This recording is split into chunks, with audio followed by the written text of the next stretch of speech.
Добрый день, дорогие друзья! Суп сегодня на ужин у нас. Суп буду готовить с клетками. У нас любят, все любят этот супчик.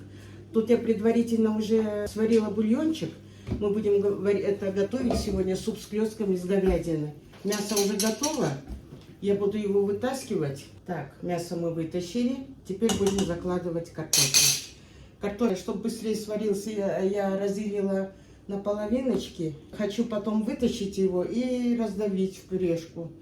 Потому что мои по-любому в супу картошку всю раздавливают, едят. Поднимаю огонь, крышку закрываю и пусть варится. Мои сегодня хотят супчик без зажарки, поэтому ничего не зажариваю. Готовый бульон закидываю. Одну морковку небольшую порезала четвертинками. Пусть это варится, а мы тем временем займемся тестом. Тесто буду заводить на 4 яйца. Немножечко соли с пол-чайной ложечки. Хочу чуть-чуть перчика добавить. Все это хорошенечко размешиваем. И сюда же добавлю столовую ложку растительного маслица. У меня уже есть на канале суп с клетками. Сегодня чуть-чуть по-другому готовлю. И так вкусно получается. К яйцам добавлю 7-8 столовых ложек муки. Все это хорошенечко размешаю. Тесто такое густое, гуще, чем на оладьи. Хорошо размешали. Можно добавить воду, можно добавить бульончик. Я буду добавлять бульончик. Нам нужно будет 7-8 столовых ложек бульона. Я думаю, где-то половничек, наверное, добавлю. И надо это очень хорошо размешать. Завариваем тесто. Добавлю еще полполовничка. Теперь постепенно добавляю столько же муки. 7-8 ложек. И я думаю, нам этого будет достаточно. Вместо растительного маслица можете добавить растопленное сливочное маслице. Всыпала всю муку. Все хорошенечко размешиваем. Пусть тесто немножко отдыхает, а я пока займусь мясом. Мясо слегка подостыло. Сейчас его нарежу и опущу назад в кастрюлю. Мясо нарезала. Отправляю назад в кастрюлечку. Картошечка еще не готова, пусть чуть-чуть поварится. Картошечка у меня сварилась. Вытаскиваю картошку. Сейчас я ее толкушечкой или вилочкой разомну и назад в кастрюлю отправлю. Картошечку размяла, отправляю назад в кастрюлю. Супчик получается все равно бледненький, хочется немножко краски. Сейчас пару помидорчиков натру на терочке и отправлю в сыром виде в суп. Натерла 2 помидорчика на крупной терке. И отправляю к бульону. И будет нам вкусненько.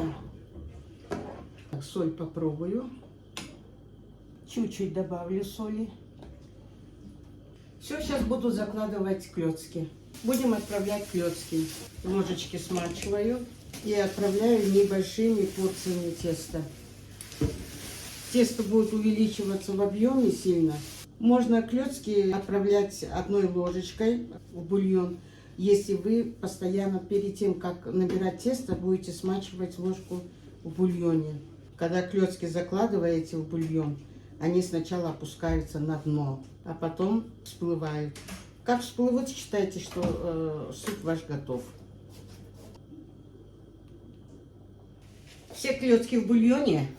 Поднимаю огонь.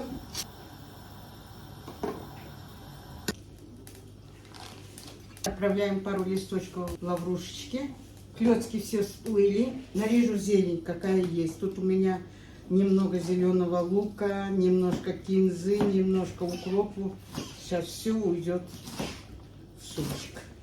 Отправляем зелень к супу. Клетки готовы выпрыгнуть с кастрюли. Сейчас вскипит один раз, все, супчик готов, мы будем выключать. Газ выключаю, крышку накрываем, минут через 5 мы будем ужинать.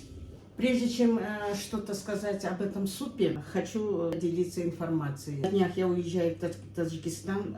Не знаю, когда в следующий раз я выложу следующее видео. По возможности я постараюсь в Таджикистане тоже снимать и выставлять свои видео. Вот такую вкусняшку мы сегодня с вами приготовили.